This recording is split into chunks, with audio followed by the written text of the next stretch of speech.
दशमस्कन्धः अथ चतुःपञ्चाशत्तमोऽध्यायः 54th chapter from Shloka 41. राजस्य भूमेर्वित्तस्य श्रियो मानस्य तेजसः राजस्य भूमेर्वित्तस्य श्रियो मानस्य तेजसः राजस्य भूमेर्वित्तस्य श्रियो मानस्य तेजसः मानिनोऽन्यस्य वाहेतो श्रीमदान्ध्राक्षिपन्तिः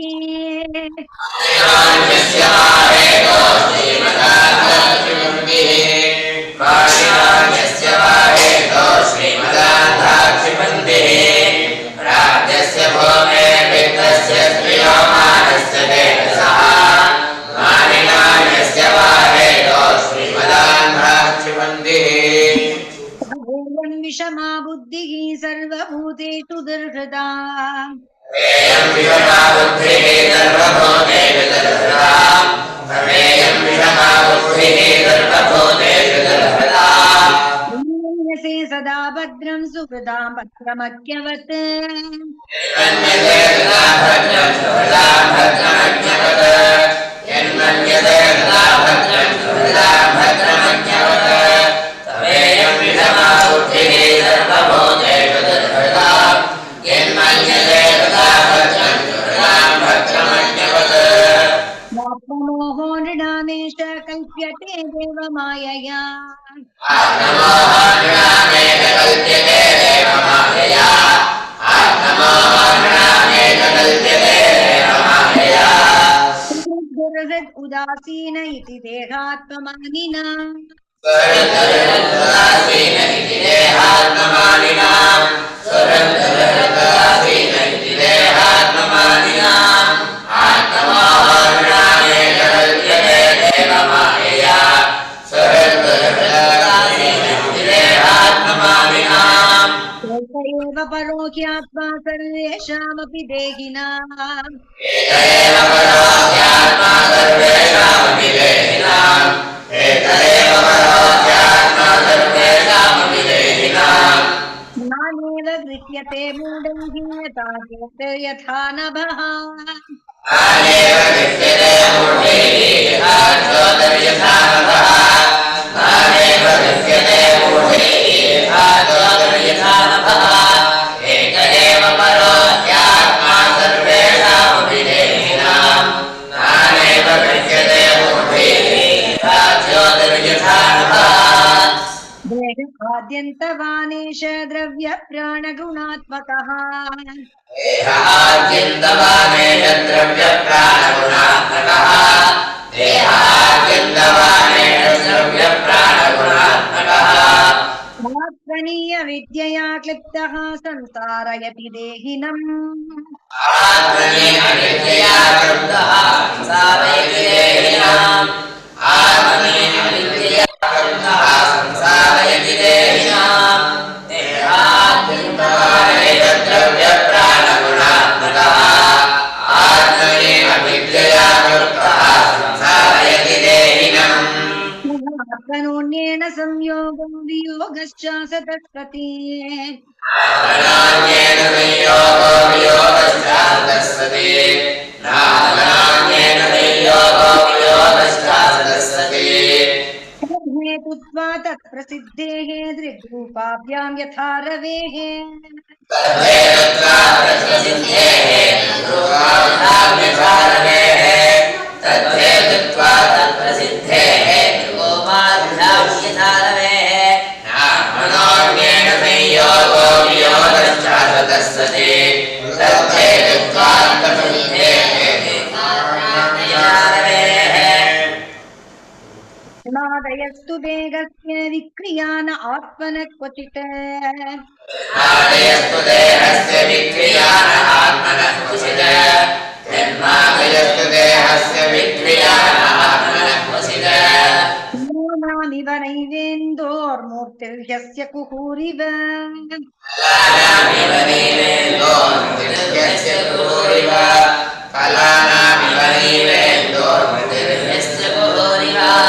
यन्नादयस्तु देहस्य विक्रियान आत्मनः क्वचित् कलानामिव नैवेन्दो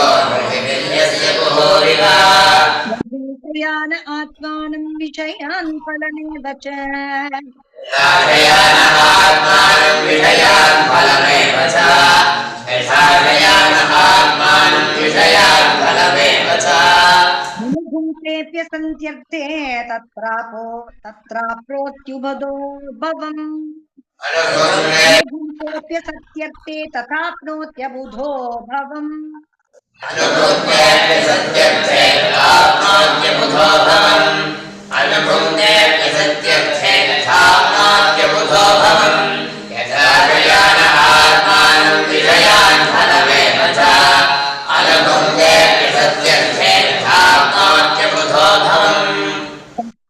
आज्ञानजं शोकम् आत्मशोष विमोहनम्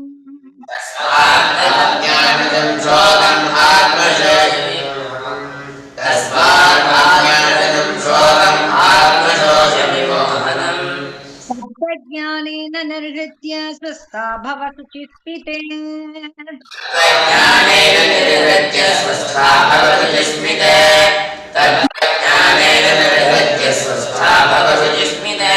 तस्मात् अज्ञानजं शोकम् आत्मशोधविमोहनम् तत्त्वज्ञानेन निर्हृत्य स्वस्था भवतु जिस्मिते उवाच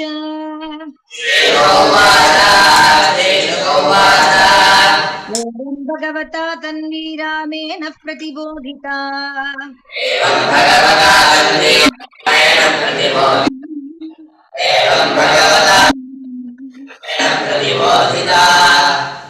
वैमनस्यं परित्यज्य मनोबुद्ध्या समादधे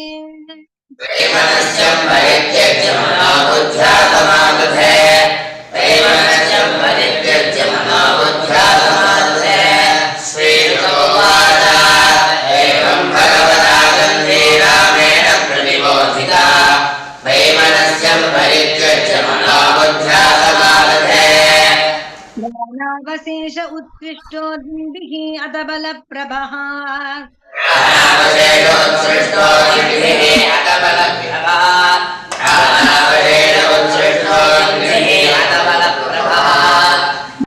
विरूपकरणं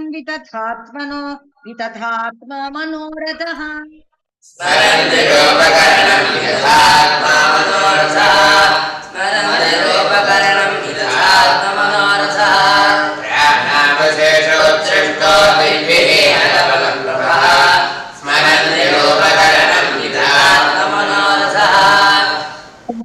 भोजकटं नाम निवासाय महत्पुरम्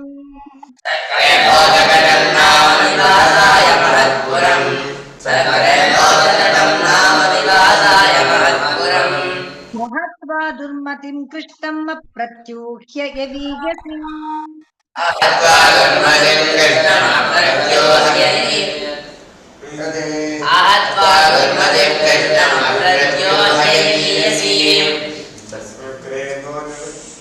कुण्डिनं न प्रवेश्यामि इत्युक्त्वा तत्रावसदृशा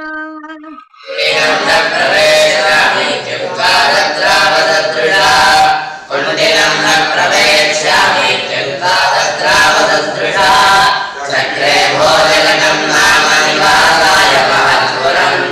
आहत्वा दुर्मतिं कृष्णमप्रत्योजयनीयसी कुण्डिनं न प्रवेक्ष्यामि इत्युक्त्वा तत्रावसदृशा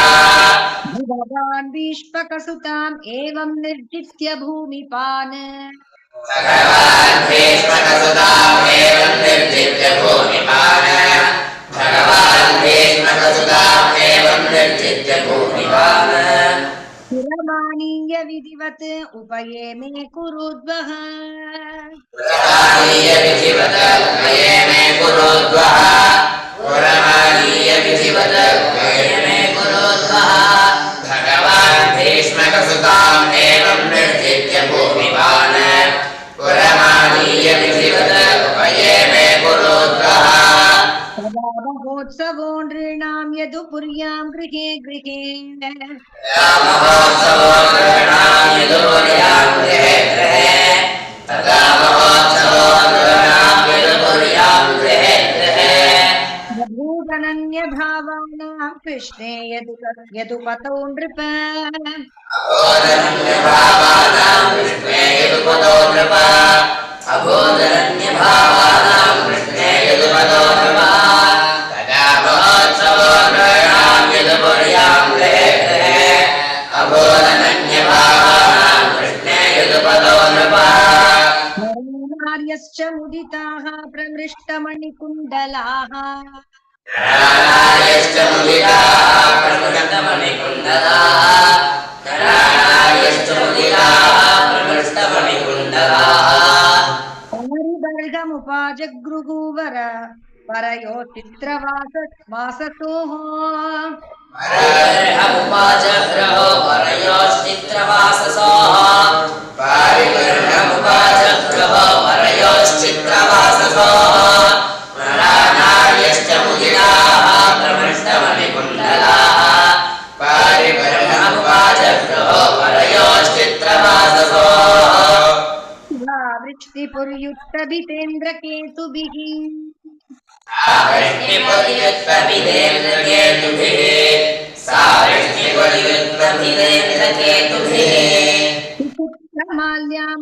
विचित्रमाल्याम्बररत्नतोरणैः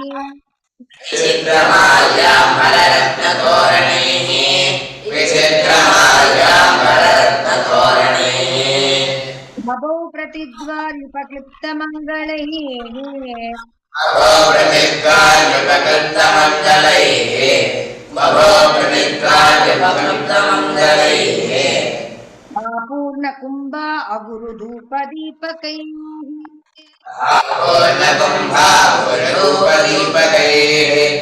आपूर्णकुम्भा अगुरुधूपदीपकैः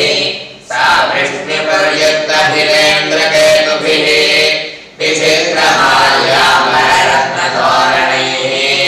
प्रभोप्रतिद्वार्युपक्लिप्तमङ्गलैः आपूर्णकुम्भावरूपदीपकैः सिद्धमार्गामदच्युद्भिः आहूतः प्रेष्ठभूभुजा सिद्धमार्गामदच्युद्भिः आहूतप्रेष्ठभूभुजा सिद्धमार्गामदच्युद्भिः आहूतप्रेष्ठभूभुजा विघ्नेद्वासु परामृष्टरम्बापू अम्बापूगोपशोभिता गजेद्वासु परामृष्टरम्भापूगोपशोभिता गजेद्वासु परामृष्टरम्भापूगोपशोभिता सिद्धमार्गामदच्युद्भिः आहूतप्रेष्ठभूभुजा गजेद्वासु परामृष्टरम्भापूगोपशोभिता जय कैकेय विदर्भ यदुकुन्तयः पुरसञ्जय विदर्भयदुकुन्तयः पुरसञ्जय विदर्भयदुकुन्तयः हितो मुदिरे तस्मिन् सम्भ्रमात् परिधावता मिथो मुदिरे तस्मिन् सम्भ्रमात् परिधावता मिथो मुदिरे तस्मिन् सम्भ्रमात् परिधावता पुरसञ्जय कैकेय विदर्भयदुकुन्तयः मिथो मुदिरे तस्मिन् सम्भ्रमात् परिधावता मुक्तिन्याहरणं श्रुत्वा गीयमानं ततस्ततः रुक्मिण्याहरणं श्रुत्वा गीयमानं ततस्ततः रुक्मिण्याहरणं श्रुत्वा गीयमानं ततस्ततः राजानो राजकन्याश्च बभूव वृषविस्मिताः राजानो राजकन्याश्च बभूव वृषविस्मिताः राजानो राजकन्याश्च बभूव वृषविस्मिताः रुक्मिण्याहरणं श्रुत्वा गीयमानं ततस्ततः राजानो राजकन्याश्च बभूव वृषविस्मिताः द्वारकायामभूत् राजन्महामोदपुरौकसा